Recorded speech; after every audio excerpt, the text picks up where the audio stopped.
You are making the world a better place by listening to the Joy of Living podcast. This is your guide to achieving a more purposeful, powerful, and positive life. Join Barry Shore in unlocking the best version of you and becoming happier, healthier, and wealthier. And now, here's your ambassador of joy, Barry Shore.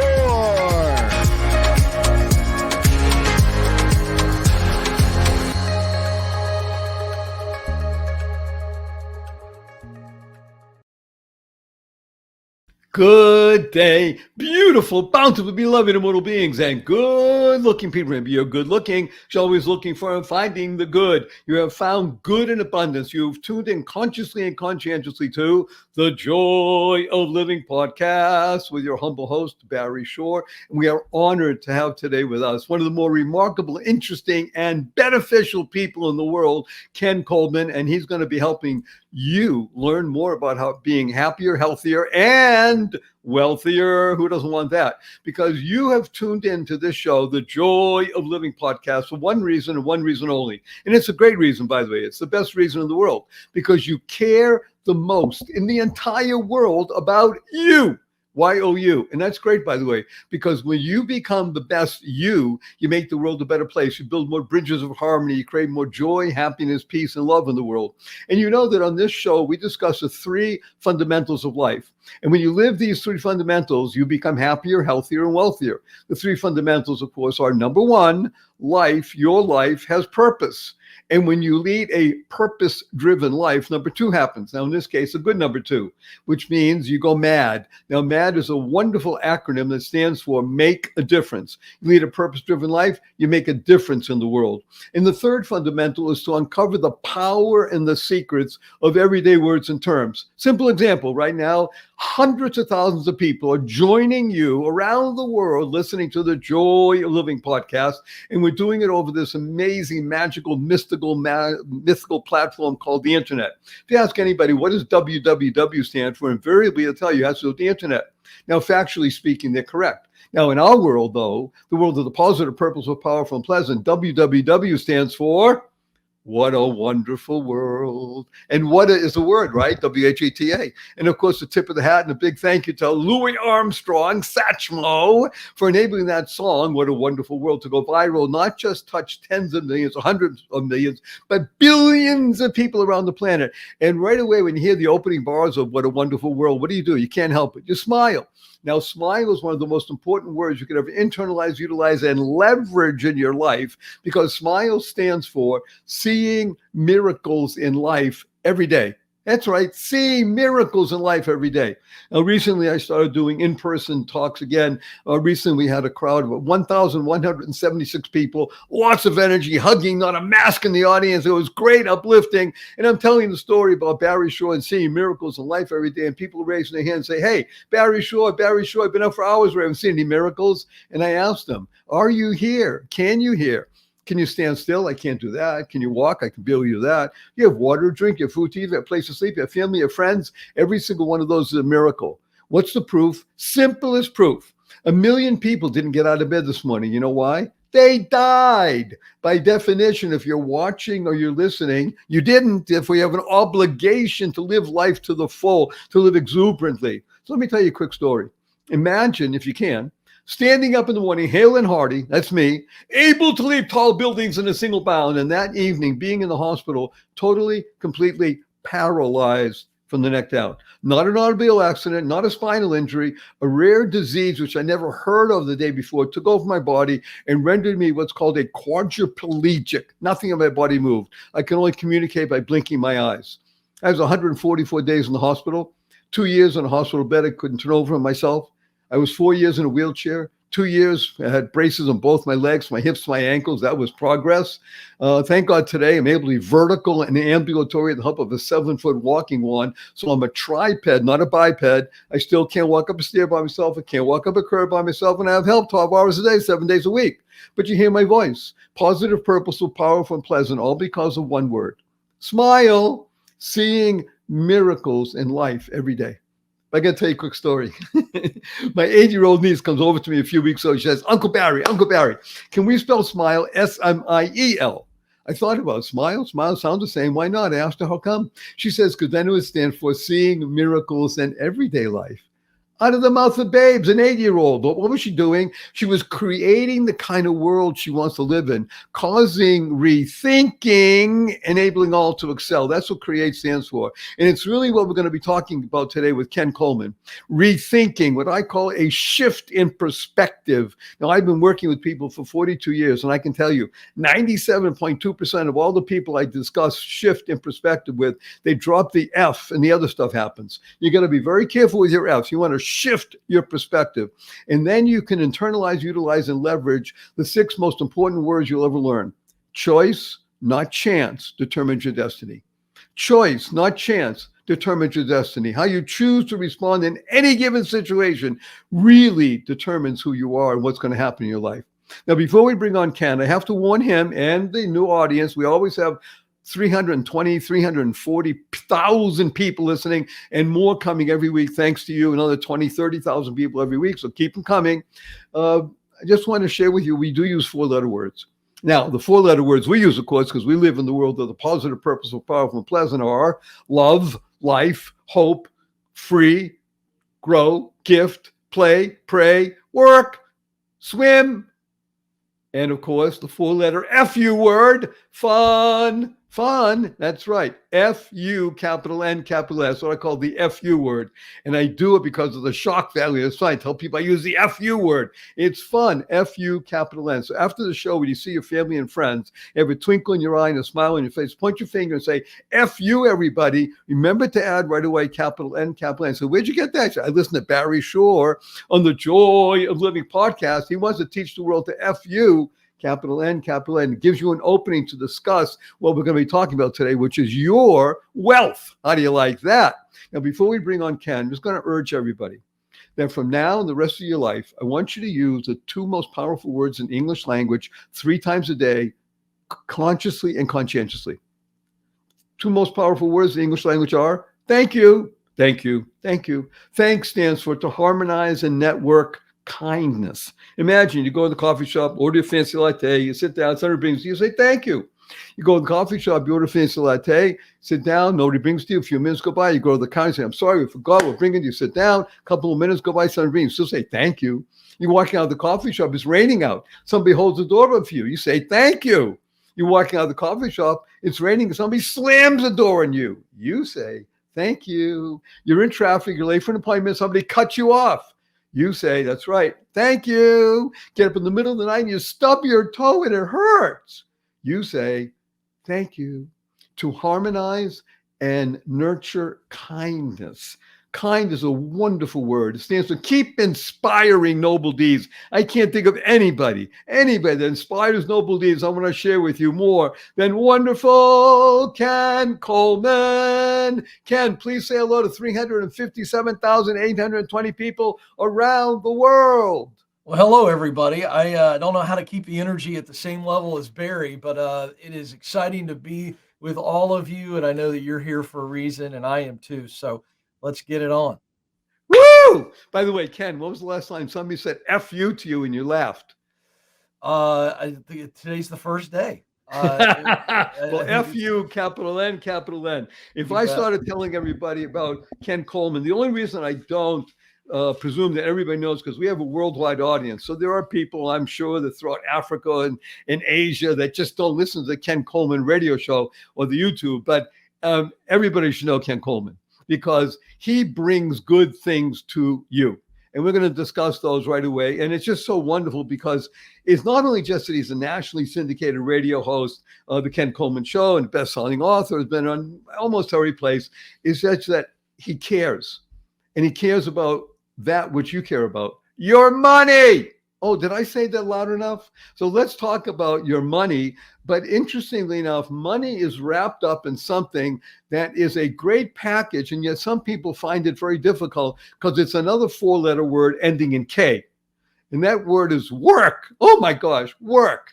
So let's just jump right in, Ken, and discuss what you call and I call the future of work. What is going on in our country specifically, the United States, maybe the Western world, when it comes to work?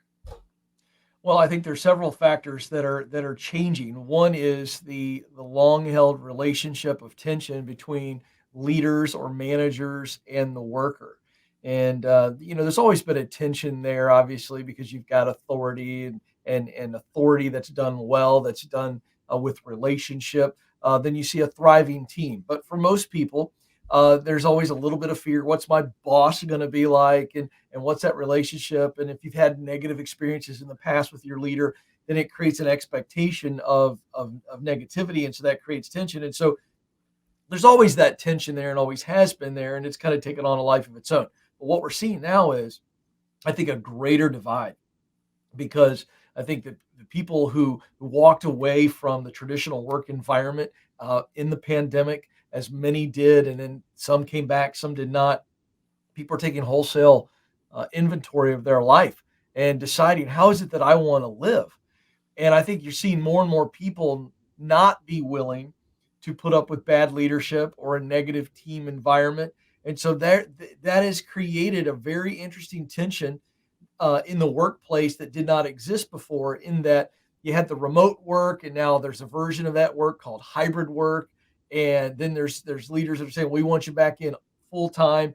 And so that tension that has always been there is now being exacerbated, if you will, by this tension of, we want you back in, or I'm not coming back in. I want to work from home. I'm not going to go do this. I'm not going to do that. And so there's this back and forth, and it's going to be interesting to see how it continues to cycle out as the U.S. economy tightens, the labor market tightens. Right now, it's still very, very good labor market.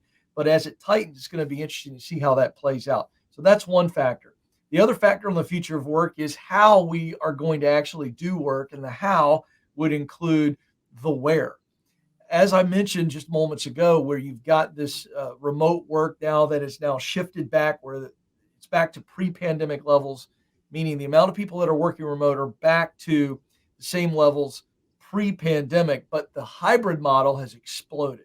And the hybrid model is where you've got people are working a certain amount of days in the office, and then the rest of the week they're working remotely. And that looks to be the predominant model of work as we go forward in the United States. But we've got the 4-day work week that's being tested, not just in the United States, but also in Europe. So I think that's coming down the pike. And I think we're going to get to a place where the 40-hour work week, as we have known it for a long time, is now going to be really challenged. And I think it's going to be about results, not about time. And I think that's where it should be, by the way. I think that's where trust is truly established. But that's a pretty complex question. Try to simplify the answer. But I think those two storms, if you will, on the horizon, as they move in and move together, that's going to shape the future of work as we now know it. So let's unpack a few of those things, because you gave us a lot, and it's wonderful. That's why we have you here, because you didn't just write the book. You've written the books about purpose, about living life to the full and enjoying your work. We'll talk about joy at work in just a little bit, but I want to unpack a few things. I think everybody has heard of this concept called plate tectonics. If you look at a map of the world, you see that Latin America and Brazil fit nicely into Africa. And then there was this idea that all the continents were together at one point, and they broke apart. And the reason we have things called upheaval and earthquakes and things is because the earth is moving constantly. Nothing stays still. I mean, talking about, pandemic, there's no such thing as stasis in the world where it's just static. Everything's in movement all the time.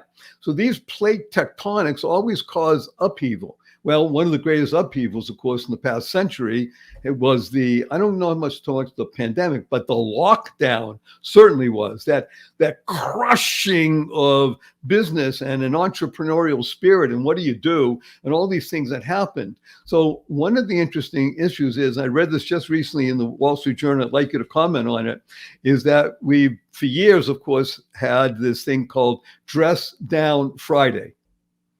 Now, the quote in the Wall Street Journal was, "There is no more at the office Monday." In other words, the whole idea of coming into the office specifically on a 5-day work week, like you just said, That's almost completely going away. Again, except in certain industries where the necessity of having, let's say, a certain amount of time filled every single day, in like in manufacturing and such. But to be in the office on Mondays may be an anachronism, interesting enough. So I'd like you to comment on that. And then I want you to comment on one other thing. And that is you use the B word. And I don't mean with an I and a T in it. I mean the BOSS word. And I'd like you to comment to this point. I was always taught growing up that no matter what, I don't care if you, my father said, I don't care if you're working for somebody, you are your own boss. And let's just talk about these two aspects, because I think they go hand in glove of, where do you want to work? You choose where you want to work, and being your own boss, even as an employee. How do you see that? Well, on the first issue that you wanted me to comment on, again, I think there's going to be a certain percentage of the population as it relates to organizations in this country that still say, we want you in most of the time. And I think you can make the case that collaboration is better, teammates, communication, all of that is better in a work together environment. But what I am saying is that as we've seen the hybrid model move into the forefront of this is kind of an acceptable compromise, if you will, for some leaders, I just think it's going to put a bigger focus on the relationship between the leader, the manager, and the worker, to where it's like, you know what? I'm going to put a tremendous amount of trust in you because I've made it very clear what the expectations are of you. I've made it clear how I'm going to measure those expectations. And then I, as your leader, am here to serve you and give you everything you need to do the job. And so to that end, you're right. The Monday morning yucks, I think, are going to be a very interesting thing going forward as we see the world of work kind of evolve. On the second issue, being your own boss is an integrity issue. What you're saying here is a lovely reminder to yesteryear, in that was a character trait that people had when it came to work. Yes, I've got a leader. Yes, I've got a boss, but I'm going to work for me because I believe in doing excellent work. And I want to make sure that I am acting with character and integrity by doing a good job so that I can rest easy at night to know I did good work to receive good pay. And so that's a character issue. And that's what I love about that old phrase. It's a mentality to say, I'm not going to sit around and wait for somebody to tell me what to do. All right. If I got done what I needed to get done, I'm going to be the first one to my leader and go, hey, boss, I'm done. What do you need me to do next? And that's the way my mom and dad taught me and my brother. And that's just good character and good integrity. And I think that it leads to then a better mindset as you mature and you get into the workforce. Then you go, you know what? I'm going to act like I own the place. And what I mean by that is not telling everybody what to do and acting like a pill and a jerk, but you're taking a level of care and pride in the quality of your work. And you're showing up early when you need to show up early, not because somebody told you to show up early, because you believe it's right to show up early. You stay late when you need to stay late, not because somebody told you to stay late, because you believe you should stay late. And so again, both of those two go together. At the end of the day, I'm going to work for my satisfaction to know that I did a good job. When no one was looking, I know that I did a good job. And then I'm going to have a mindset for acting and treating other people and doing my work at a quality as if I own the company and it's my name on the door. And I think that that's a quality that is lacking in today's workforce, because what has happened is that's an old phrase that my parents, your parents, grandparents, that was passed down for generations in America. But now the mindset is of the younger workers, not all of them, but a lot of them, it's, what are you doing for me? What have you done for me lately? Because if you haven't done something for me lately and you haven't given me a promotion, you haven't given me a raise, you didn't tell me that I'm awesome just because I showed up for work on time, I'm going to go somewhere else. And it's not their fault. And the reason that this exists in today's workforce is because we as parents, for generations now, have made kids feel good instead of teaching them how to be and do good. And what I mean by that is in our sports programs, in our arts, our whatever these extracurriculars are for kids, We are rewarding kids for participation, not rewarding kids for excellence. When I watch the Olympics, Barry, I see 3 medals. First place is gold, second place is silver, and third place is bronze. And everybody else, you get a towel to wipe your face off, and better luck next time. You got to work your butt off for 4 more years to get here again. Now, this is competition. This is excellence. And that's what brings out the best in people, not getting a trophy when you lose 10 straight soccer games. So what that has created, Barry, is unrealistic expectations. And when you have unrealistic expectations, here's what you're guaranteed to have: unmet expectations. And so people are revolving, they're moving on because their feelings aren't being met. And you can't meet their feelings because it's impossible for a leader to constantly walk around rewarding people all the time just for doing the job that they're paid to do. So let me unpack a couple things here, and then we're going to go to a break. Urge everybody to patronize our sponsors because they love this show, because you love this show, and it works hand in glove. I just want to tell you from the very beginning that you're going to learn how to be happier, healthier, and wealthier. You just got a dose of wondrous insight that will make you wealthier.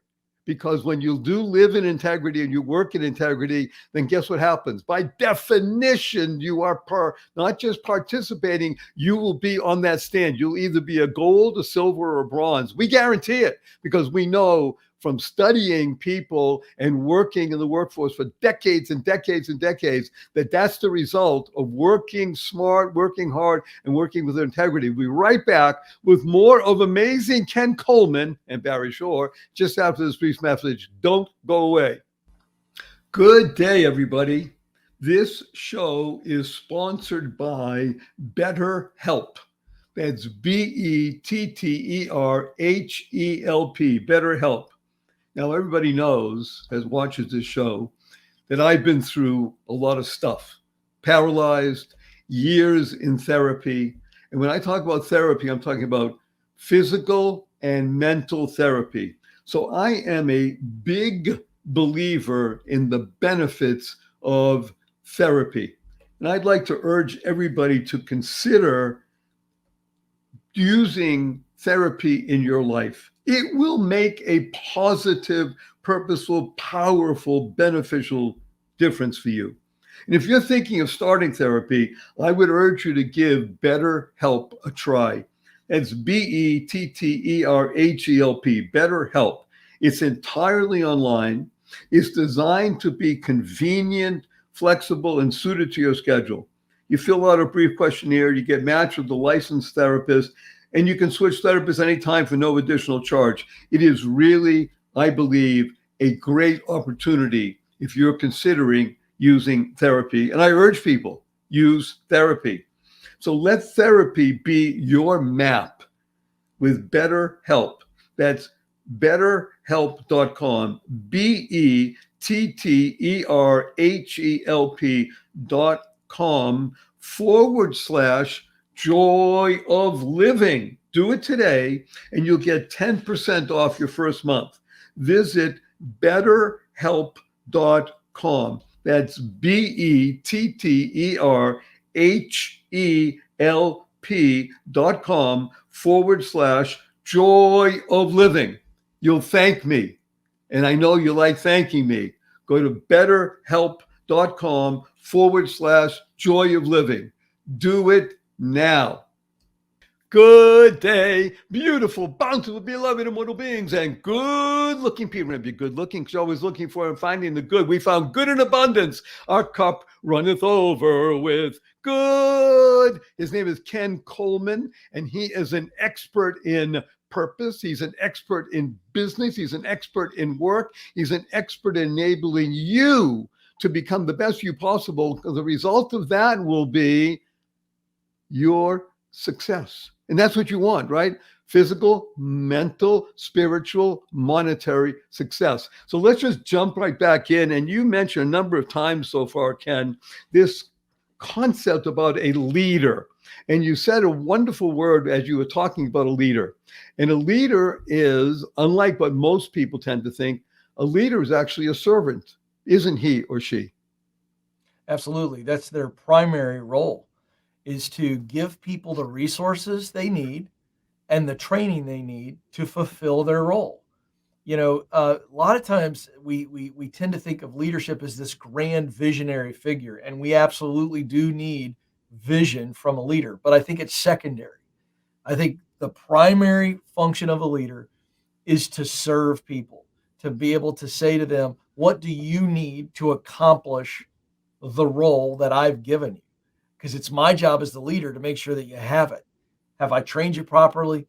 Do you have the physical resources, the financial resources, the manpower resources, whatever? That's the leader's job, is to make sure that people have what they need to do their job. So that's the role of a servant. It's also the leader's job to make sure that they know their people well enough to know what's going on in their life. How you doing is a personal question, not a professional question. It has professional implications, but it is a personal question first and foremost. Because when the leader knows, and again, we're not talking about prying and crossing personal boundaries, but we're just saying, hey, how you doing, Barry? And when they begin to trust you enough that you care about them in asking that question, they'll begin to reveal how they're doing. And over time, that builds trust. And then that allows you to ask the professional question, what can I do to help you win in your job? People are afraid to answer that question with a leader they don't trust. But with a leader they trust, they'll answer the question. So that's that role of servant. And then I think that secondary role is one of being a vision caster. As a leader, you got to be a communicator. You don't have to be eloquent. You don't have to be powerful, but you just got to be an effective communicator to go, here's where we are. Here's where we're going. Here's how I believe we are going to get there. And then that is repeated over and over again, and it's adjusted over time. That's just basic leadership. But in both roles, as the servant on one level and as the vision caster on the other, both of those tactics, or both of those responsibilities of a leader are vital to get people to buy in. Because if people aren't bought in and they aren't following you, I got news for you. You are not a leader. Want to mention a couple of things and ask your insight on this. So first of all, I love working with words and such and acronyms. And leader, the same letters spell dealer, because in my opinion, a leader is a dealer in hope. Yeah. And hope stands for helping others progress every day. Sure. There's the whole, like you said, the job of a leader is one at the same time a servant and the vision person, the communicator, that person, he or she, that enables other people to see that vision. In other words, it's one thing to say we have a vision, but to see it, to feel it, to know that it's true. That's what a leader can do. And I'm going to go on a limb and say that in this environment where we are in the United States of America in the year 2023, I think that we are lacking in leadership, both in the business community and in the political arena. Would you say that I'm off base on that or right on? Oh, you're spot on. The numbers don't lie in the business community. If we look at those numbers first, I mean, we're seeing again for about 10, 11 straight years, the Gallup study of the global workplace is out. I've been pouring through it over the last week, and the numbers haven't changed for about a decade. And that we're seeing about 68% of people are disengaged at work. Now, that does not mean they hate their job, but they are just what they're calling now quiet quitting. They're just doing the bare minimum. They're getting along, and they're not going above and beyond. And then we're seeing 15% of the workforce actively disengaged. So that is a stark commentary on leadership in America's workplaces, because leaders are the reason why a person does not engage. There's positional leadership at the very base level of leadership. That's just the first level of leadership, as John Maxwell wrote about in his book, 5 Levels of Leadership. It's positional, meaning I follow you or I do what you say because you're the authority and I have to. There's no influence there. And so what we're seeing is an erosion of the trust between the American worker and the leadership. We're seeing mental health in the workplace just absolutely plummet. people not being loyal, changing jobs at the whim of just the next offer. Don't even know if it's the right fit for them, but it's more of a raise and it ain't where I am now. We saw that happen during the Great Resignation. So that's what we're seeing in the American workplace. And yeah, it's because people don't feel seen. People don't feel heard. People don't feel invested in. And so that's a real problem. Then on the political side, I'll just leave it at this. We have a Congress on both sides of the aisle that treats our skyrocketing national debt like a bargaining chip and not the serious crisis that it is. That's a stunning lack of leadership with the people's money. We have leaders on both sides of the aisle with massive corruption issues that you can't trust, and no one is stepping up to say, you know what, we are in a country right now that we are allowing ourselves to be divided by the voices of the media and by certain political players in each party instead of just going, hey, you know what, in the business world, when we want to cut a deal and get something done, you know what we do?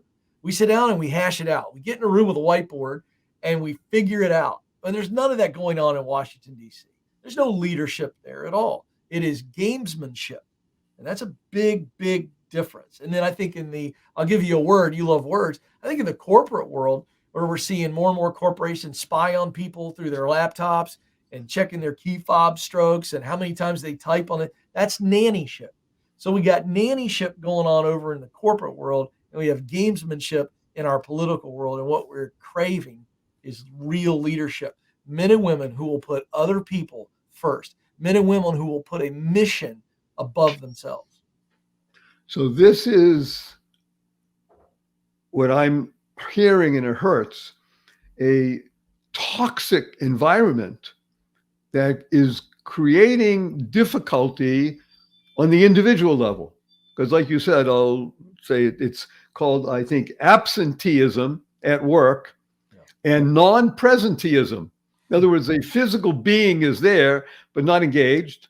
And absenteeism is taking full advantage of days off or time, or, gee, I don't feel right now, I'm on the mood. And that goes against personal integrity, because you can't have personal integrity and be functioning at a high level if you're saying, gee, they don't pay me enough, they don't take care of me enough, which all, by the way, may be true, but that's not the point. The point is, who am I and what can I do in this kind of environment to prove myself to be a winner? By the way, based on what you just said, I'll take the other approach and say, you know something, Ken? It's probably easier to be a winner today than it ever was, because so many people are not doing what is even sort of minimal in business, that if you go in there and you show up and you perform well because you care about you and you care about the environment and the business, and you want to be successful for everyone, by definition, you'll win. Am I correct on that? You're 100%. 100%. The bar is so low now because of terms like quiet quitting and all this nonsense of people, just demanding raises and demanding promotions and griping and complaining all the time. I mean, it's just rampant. So yes, the bar is lower than it ever has been before. So if you're a person who's got a very clear goal and you've got discipline and you've got integrity and you can win with people and you can learn and be coachable, watch out. There's no stopping you. So let's repeat those three things. You have a goal. Yeah. You're driven. You got direction. So you know where you're headed. That's clarity of direction. That's huge. Okay. And then that's going to give you a tremendous amount of confidence to then step into that. And people begin to see that. So that clarity is very attractive. The second thing I said is discipline. Like you just show up, and you keep showing up.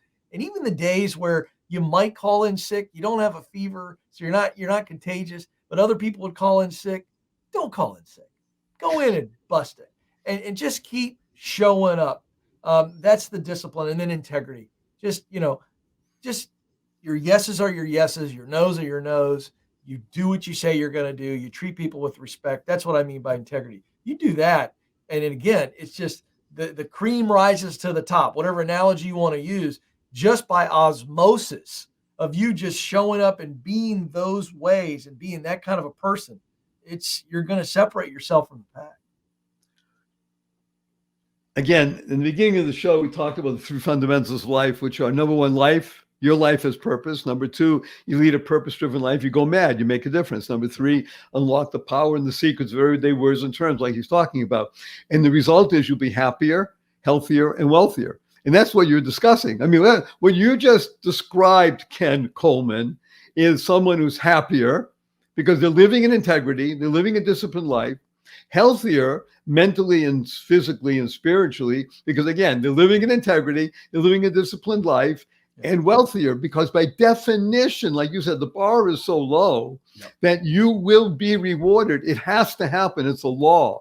Now, it's interesting when I use the word law when I'm speaking in front of groups, and I use the law and I talk about, the people think the police and they go like this. Well, really, it's called the law of attraction. And law is a wonderful acronym that stands for love and wisdom. When you are motivated by love and wisdom, then everything that we're talking about must come to you. Would you agree to that? Yeah, I think that's right. I mean, I don't know where I'm at on attraction and all that kind of stuff. I don't discount it. It's a little woo-woo, but okay. But my take is this, and I think we're saying the same thing. My take is that when I am being the best version of me, and then I am putting myself around the right people that are doing what I want to do because I'm learning from them, I'm observing them. These people are further along than me. And then I'm putting myself in places where I'm watching other people do that. And I'm putting myself in places, a place to learn, a place to try, a place to practice. When I'm constantly showing up and putting myself in the right places around the right people, and I'm at my best, I think opportunities do find us. Yes, because we are so attractive to people. Right. And it's not this mysterious thing. It's actually intentionality. And that's what I wanted to say. And I know you mean that, but I think a lot of people hear this stuff and The Secret and all this stuff. And what I would say is that the more attractive I am, okay, not in a sexual way, okay, but the more attractive I am as a person through my humility, through my hunger, and again, just all the things I just listed out, people notice me. And the people that notice me are many times the people that can help me and want to help me because they go, this person is helpable and they can help me. And so that's what I want people to see. There's a tremendous amount of of intentionality that then brings opportunity to us. But so many people are just sitting around waiting for somebody to tap them on the shoulder and give them an opportunity. And I don't think it works that way. If I'm not in the right place, Barry, the right time can't happen. It doesn't work that way, right? Opportunity doesn't tap. You want to be tapping. And I'm going to say the following, because again, I got this from my parents. My father used to sing when he went off to work in the morning. He used to sing. I'm not going to say the song, but it was anyway. And he used to say to me before he left the house, he said, Barry, just want to remember one thing. Love work. Now, I got to tell you, it took me decades to understand and to internalize it. But he used to say, love work. Because you know what happens when you love work? Stuff like you just said, you become attractive. When you love work, you have an enthusiasm. By definition, there's something about you that becomes more. When you love work, you enjoy being around other people. When you love work, what happens? You attract others. And as we all know, I learned this from a good friend of mine who was a star football player at Ohio State. And the coach at Ohio State, very famous name, but I won't mention him at the moment, but everybody knows him. One of the winningest coaches in history of football. He used to teach the guys, it's called YAW, Y-A-W, Y-A-W. You are who you associate with. Mm-hmm. Yep. So when you love work and you do what you just said, associate with people and you can model and say, by definition, say, hey, Coleman, we love you. Let me teach you something. Let me show you this. It's exactly right. I think if I can encourage people that feel a little bit stuck, you can change your life if you change the people you hang out with. And I'm so glad you shared that because this has work relevance. It has relationship relevance. If you want to win in life, you need to hang around with people that push you and pull you. The ones that push you, they're setting a pace that you gotta step your game up if you want to hang with them. And then they pull you. These are the people that care about you. They'll hold you accountable and pull you up when you need to get pulled up. Push and pull. And these are people that are eagles. And listen, the longest relationship study in history, it's now I think over 80 years at Harvard. One of their key findings were that 95% of your success or failure, so either side of the coin here in life, is directly related to the people you spend most of your time with. So I love that you brought up that phrase and because it is listen, you want to change your life today, start hanging out with better people. And I'm not saying you got to not do life with people that are good people, but I'm saying if you're hanging around with people that are negative and people that are stuck and they're complainers and they're victims, let me tell you something. That's the perspective that you're going to have. And you will not have opportunities come to you if you're hanging out with those people. But if you flip it and you hang out with people that are on purpose, that are positive, and getting after it with everything they have, sucking the marrow out of life, to borrow that phrase from Professor Keating in Dead Poets Society, you are going to have so much more opportunity and a much better life. Woo! On that high note, we're going to go to a brief commercial break. I urge you all, listen to the people who provide services and such, because they love the show. They support it. We'll be right back with Ken Coleman because he is brimming with goodness. We'll be right back after this brief message. Don't go away. Good day, everybody. Oh, something special for you. Amazing. Sometimes a great notion comes into the world and causes a shift that benefits everyone. Isn't that wonderful? Everyone benefits. This time it's called Einstein Cares. That's right, like Albert Einstein. EinsteinCares.com. EinsteinCares. EinsteinCares.com. Go there and sign up to be aware of when the site launches. Because guess what this site is all about? Its mission is to give $1 billion to charity without costing any giver a penny. Okay, I'm going to say it again. The mission is to give $1 billion to charity without costing any giver a penny. And it's based upon something everybody loves to do. Shop, have fun, give money at no cost. Go to EinsteinCares.com.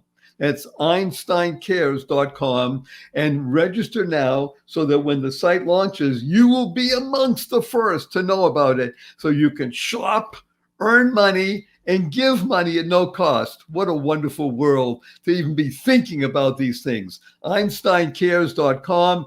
Do it today. You'll thank me, and you know you love thanking me. Best wishes. Bye now. Good day, beautiful, bountiful, beloved, immortal beings, and good-looking people. Remember, you're good-looking because you're always looking for and finding the good. Our cup runneth over with good. Ken Coleman, and he is regaling us with advice, with opportunity, with pathways to success. Remember, we talked about you want to be happier, healthier, and wealthier? That's why we asked Ken Coleman to join us today. We're so honored to have you here. Let's jump into something that I know touches you deeply, as it does me. And it's really, I think, the bedrock of being successful in work, which is business, which is life, and the business of life. And that is, of course, the search for meaning in work and life. And they go all together. It's this wonderful tapestry. Let's talk about that because I know that touches you to the very core. Yeah, because I just simply believe that we were created to contribute. There's just something inside of us that I don't think anyone can deny if they're willing to be really honest with themselves. This longing to make a difference in the world. When I have people call into my show for coaching, the most confused people will say, Ken, I have no idea what I want to do with my life. And of course they do. They're just unable to articulate it at the time. And one of the things I try to say to get them kind of moving along here and so they can reveal what's going on inside their heart. But I'll say, well, well, you know what you want to do. What is it that you really want to do? And they'll do, I just want to help people. It's kind of a frustrating, they don't know it yet, but they'll say, I just want to help people. And in its frustration is beautiful because it reveals what is good about all human beings is that despite our cracks and our bruises, the pain that we've had to overcome, the pain that we're in now, we all want to make a difference in this world. In other words, we want to make our mark. And that's in your soul. Nobody teaches you that. Just like we don't teach a toddler to say no, no one teaches you to lay awake at night at some point in your life, and maybe for many, many nights on end, and say, what should I do with my life? So we have to acknowledge that there is this soul craving to contribute, to make a difference in the world in your unique way. And to that end, I went through a very confusing time in my early 30s. I thought I was on one path and it was the path and I was walking it and I was making progress. And then I began to question it, doubt it, stand still and realize it was the wrong path that I needed to pivot. And through that journey, all these years later, I've developed a process for people to where they can see their uniqueness. And when we see our uniqueness, Barry, then we can see all of the different ways to make that mark or make that contribution. And the three ways to see who you really are is to know, what are you really good at doing? This is talent.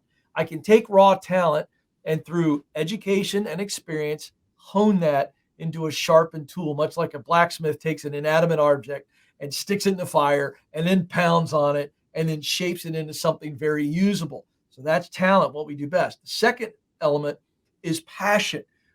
Work that we love to do, a task or a function or a role that we think about ahead of time, we get excited. When we're in the middle of it, time seems to stand still. And when we're done, we look back on it with great fondness. That is passion. We love the work just for the work itself, not for the acclaim and not for the pay. Then the third element is a sense of mission. All work creates results. So what are the results of your work that you really want to put into the world? And that's what I call mission.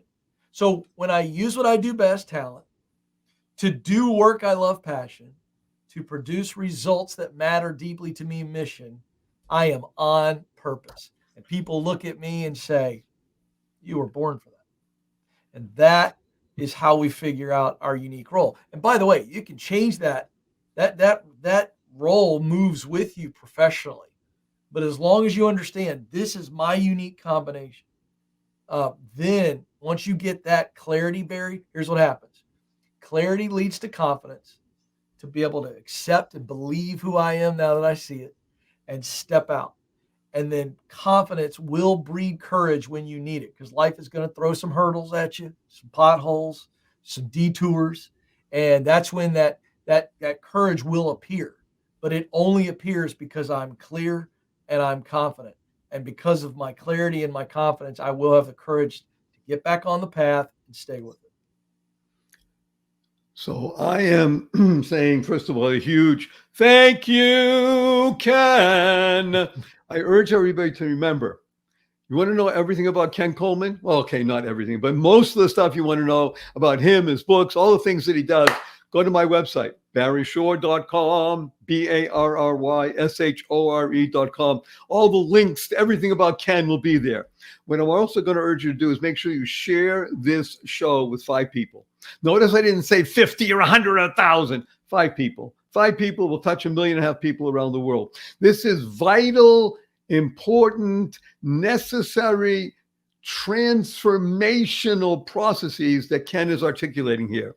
You want to understand about your talent, about your passion, about your mission, so that you can become the best you possible. That's really what we're talking about, right, Ken? We're talking about you becoming the best you possible means that people will look and say, well, you were born to do this. Yes, because you're in your role. When you're in your role, everything moves along almost effortlessly, but they don't know the effort that it took to get there. Like you said, the blacksmith pounding and pounding. Okay, that's how life is. It's filled with challenge and change. Isn't that beautiful? Yes. So go to www.whatawonderfulworld.barryshore.com. Everything about Ken and what we're talking about is there. And that's really why we asked Ken to be here today. By the way, Ken, I want to share this with you. We call it, this of course is the Joy of Living podcast. And joy is a wonderful acronym that stands for Journey of You. Mm-hmm.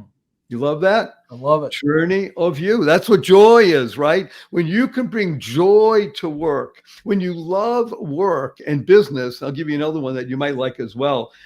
Business is a wonderful word. I love business. My father, my mother taught me about business when I was very young. And that's why you say love work.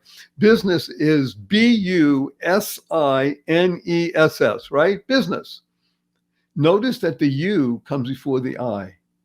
Because when you're in service, as you talked about a leader, when you're in service to the greater you, when you help a lot of other people, by definition, the I gets taken care of. It has to happen. That's what the magnet of life is. That the magnet of money comes to the person who does the most service. Am I correct? Whether it's in a corporate structure, an entrepreneurial structure, it doesn't matter. But when you're in service, things come to you because you're attractive, as you said. And that's really the genius of life. This has been so helpful and rewarding. And I want to, I'm sorry to even say these words, but our time is coming almost to a close at the moment. And I just want to ask you 3 quick questions, if I may. You ready? Okay. Yep. Okay. First question, will you come back again? Absolutely. Woo! That's very good. Now, number 2, you only have 80 seconds to answer this question. What, Ken Coleman, is your most fervent desire? To be the best husband and dad that I can possibly be. I'm going to take a little riff on that for a moment. And of all the things that I could say about Ken and what he's done or is doing with his books, his radio show, working with Dave Ramsey, and just all the good things he does, one of the things I like most about him is what he just said. He's a family man, husband, father. And that means he understands the role of life. Life is a great acronym that stands for living inspirationally for eternity. He knows that he's only here for a certain amount of time, but he's eternal. And that through the people that he influences and helps, in his family especially, that you live for eternity. We're not just here for the moment. And that's one of the reasons I love you. Thank you, Ken. Thank you. Now, the third question is, may I give you a hug in front of 479,820 people around the world? Of course. Okay, let me tell you what HUG stands for. Ready? Heartfelt, unlimited giving. Heartfelt, unlimited giving. Ready? 1, 2, 3, now. I love it. It's me messing with your head. Yeah. And we're listening, of course, to the Joy of Living podcast with your host, Barry Shore, and our amazing guest, Ken Coleman. And you learn here the 3 fundamentals of life. Number 1, life. Your life has purpose. You lead a purpose-driven life. And number 2 happens. You go mad. MAD is a great acronym that Ken's been saying throughout the show. You make a difference. And the third is to unlock the power and the secrets of everyday words and terms, such as smile, seeing miracles in life every day. WWW, what a wonderful world. And you do that, you will become happier, healthier, and wealthier. You'll be able to do, as my 8-year-old niece says, learn how to smile with an SMIEL, seeing miracles in everyday life. You create the kind of world that you want to live in, causing rethinking, as Ken's been showing us, enabling all to excel. And then you can shift your perspective. And when you do shift, you got to keep that F in place so the other stuff happens. And then you learn how to choose your response in any situation, because it's choice, not chance, that determines your destiny. As he said, choose to be in integrity. Show up early, stay late, do what needs to be done because it's you, the best you possible. Use 4-letter words like love, life, hope, free, gift, play, pray, swim, work. And tell the world to F you, capital N, capital N. After the show, you see your family and friends, point your finger, say, tell the world, F you. What? Where'd you get that? Barry Shore wants to teach the world to F you, capital N, capital N. And they'll say, what's that all about? You say, well, I was listening to Barry and Ken Coleman, and they talk about integrity and work. And now you have an opening. And then we ask you, use the 2 most powerful words in English language 3 times a day, consciously and conscientiously, for now and the rest of your life. And it will help you, your family, your friends, and all living beings. And these 2 words, of course, are thank you, thank you, Thank you. Thanks stands for to harmonize and nurture kindness. To harmonize and nurture kindness. Wherever you are, in the work environment, at the home environment, with friends, whatever you are, be aware everyone you meet is fighting a battle you know nothing about. Therefore, be kind always. Keep inspiring noble deeds. So a blessing from Ken and Barry. Go forth. Live exuberantly. Spread the seeds of joy, happiness, peace, and love. Go mad. Go make a difference. Ken, don't go away. Thank you for listening to this episode of the Joy of Living podcast. Now that's another step towards your healthier, happier, and wealthier life. Never hesitate to do good in the world, no matter what the situation. Join us for another upbeat discussion next time at barryshore.com. And be sure to leave a rating and subscribe to the show to get more conversations like this. And remember to share it with your family and friends too. See you on the next episode.